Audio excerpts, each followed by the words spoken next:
Here in the Diocese of Southwark during 2015, we transformed the way in which we raise the money necessary to support our mission and ministry to the people of South London and East Surrey. We introduced a pledge-based scheme called the Parish Support Fund, and we give thanks to God that the parishes in the diocese have pledged the amount of money that will be needed in 2016 to ensure that our work for God here can grow and flourish.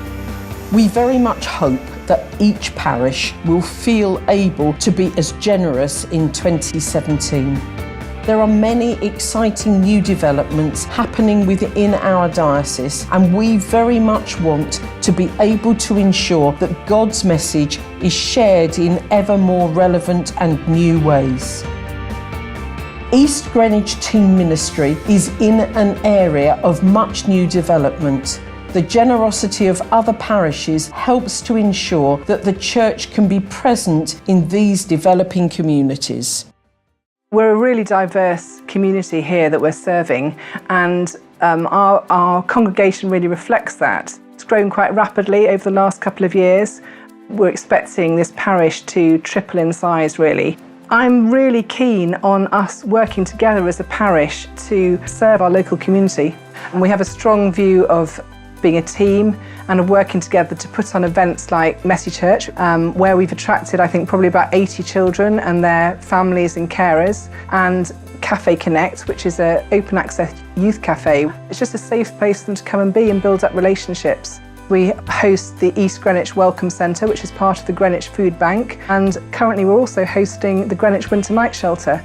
There's a lot of working together as a team of small churches. Well, Greenwich as a borough is rapidly growing. There's a lot of development. So we're seeing people moving into the area, and we have just appointed a pioneering team vicar who works with us to build up our expression of church down there, seeking to build up just a fresh way of approaching church, which is creative and allows people who may not have had any contact with church now to find a place where they can discover something about God. I think that the decision to go for the Parish Support Fund has been absolutely spot on. I think it really encourages all parishes to take more responsibility for themselves. I think that the Parish Support Fund's really helped us to think inside our church community about generosity. We're one of the parishes which currently benefits.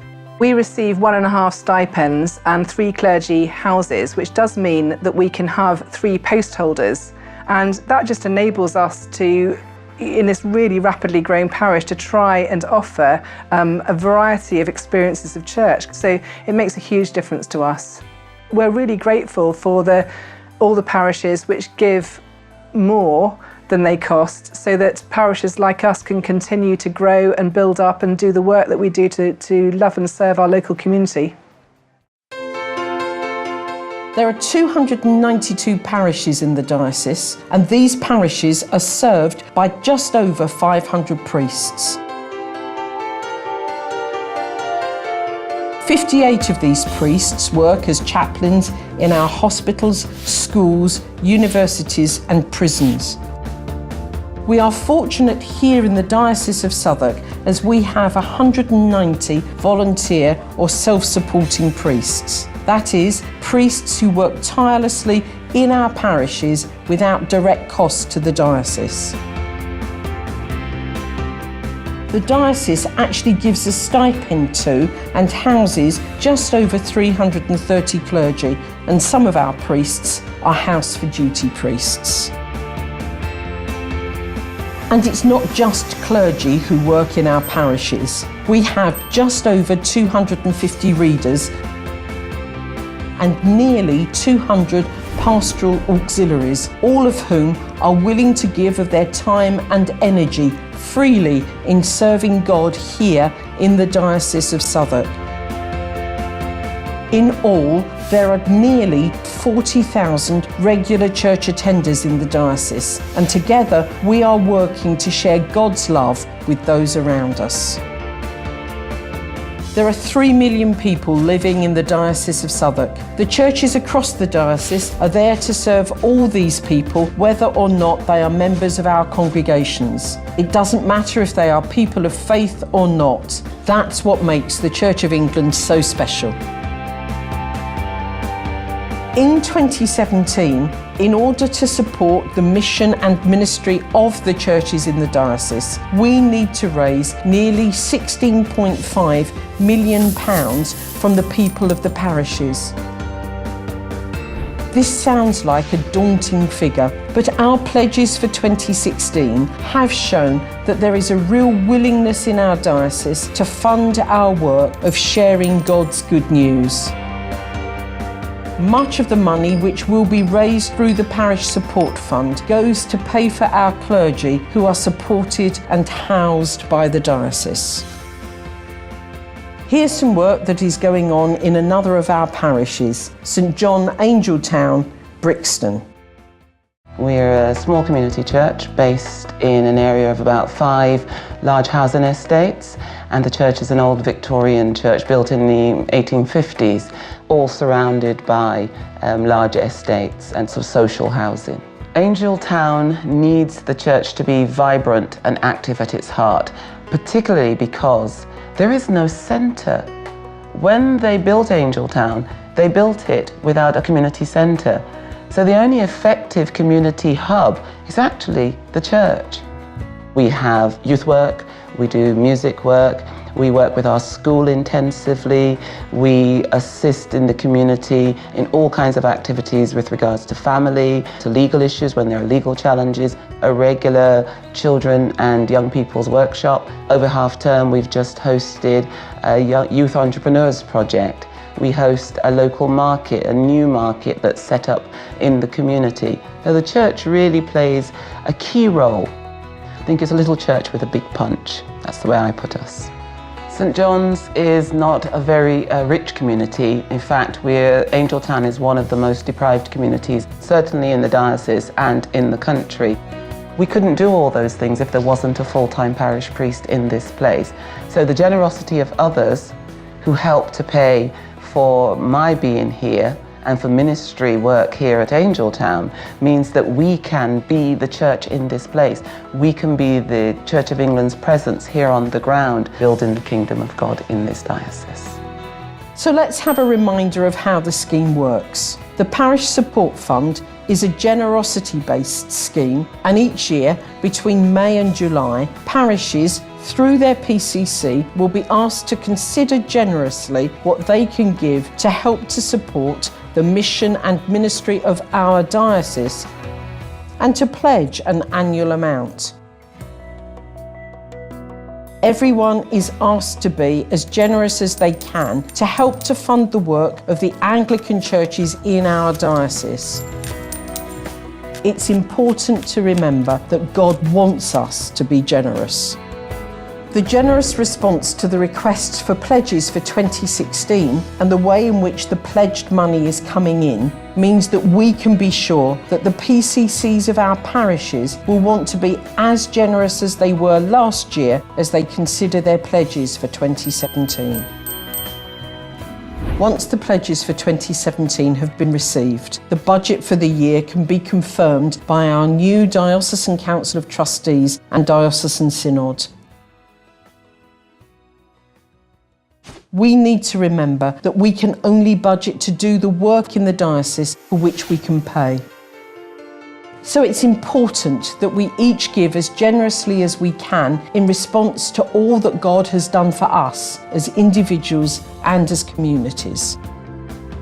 In the United Benefice of Bletchingley and Nutfield, they are working to renovate a parish building so that it will provide space for use by the local community. The population of Bletchingley and Nutfield is about 4,000 altogether. The church congregation here would be electoral roll about 150 average church attenders on a Sunday, somewhere around about 70 or 80. We have a very close working relationship with the local school. You will see around the church, particularly in Lent, the Stations of the Cross, which were produced by our local school. And most of our work with young people is done through the school in that way. We have a toddler group on a Wednesday morning, and young families come into that. Sometimes that's their only experience of church. And one of the reasons why we are spending a lot of time at the moment raising funds together with the community for the church house building project is to provide even more facilities for older people, for the youth club, which currently has no venue to meet in, and also for other self-supporting groups like Alcoholics Anonymous, which meet in the village. Working with the community, doing community projects is extremely important to the life of the church, over and above what we do on a Sunday and during the week in worship. Church House was built back in 1906 as the only community building in the village. Over the years, it's become unsuitable for purpose. We are completely transforming the building, so it'll have a ground floor access with disability facilities. It'll have an office in there for regular meetings during the week. Other meeting facilities in the basement area for small groups like Sure Start and WellCare, places where people can meet, and much better facilities for those who've been traditional users of the building, as well as for the functions of the church. So it is a community facility and will provide facilities for the community of all ages and right across the week. We are raising in excess of £650,000. In addition to paying our parish support fund contribution, we are ensuring that we are supporting the life of the diocese and other parishes, but also supporting the life of the community here in Bletchingley as well. Parish Support Fund has given a different emphasis to the way that the communities raise money for themselves and for the rest of the parishes in the diocese. It is seen as being something which is more of a voluntary contribution rather than a tax on attendance, and a huge willingness locally to participate in that fully. It's always nice to be asked rather than to be told, and I think people respond to that much more positively, and it's certainly been the experience here. We are a net contributor to that, fortunately, so we are in a sense self-supporting, but recognise that there are other parishes who cannot be, particularly in a deanery like this, where there are so many very small parishes, very small communities, where the church is the only community building still in existence, where there are no shops, no post offices, and where people can actually meet together to do things not only on a Sunday but during the week as well, and we feel the need to support those quite actively. Each parish and each individual is asked to contribute as generously as they can. Some of our churches are able to contribute much more than their own costs, and to help to ensure that there are churches even in those places where they cannot pay for all that it costs for them to be there. We encourage each parish to work towards achieving self-sufficiency, but we know that this will not be possible for every parish. That's why we ask that each parish is as generous as they can be to ensure that we can be a presence in every community right across our diocese. Just as in a family, we need to support and help each other so that all may flourish. So it is the same with the churches, parishes and people right across South London and East Surrey. At Emmanuel Croydon, they are reaching out to the local people and sharing God's good news in imaginative ways. So in an average week, we'd get about 600 or 700 people coming not only on Sunday, but to the various activities that we run throughout the week. We have a lot of discipleship groups, so we encourage people to read the Bible together, to pray, and to wrestle with questions of faith. We have an Alpha course which enables people to ask their questions about Christianity. We have a lot of children's work and young families work in the community, draws in young families who wouldn't necessarily come on a Sunday. We have work amongst older members of our community, for those who are struggling with dementia, for example.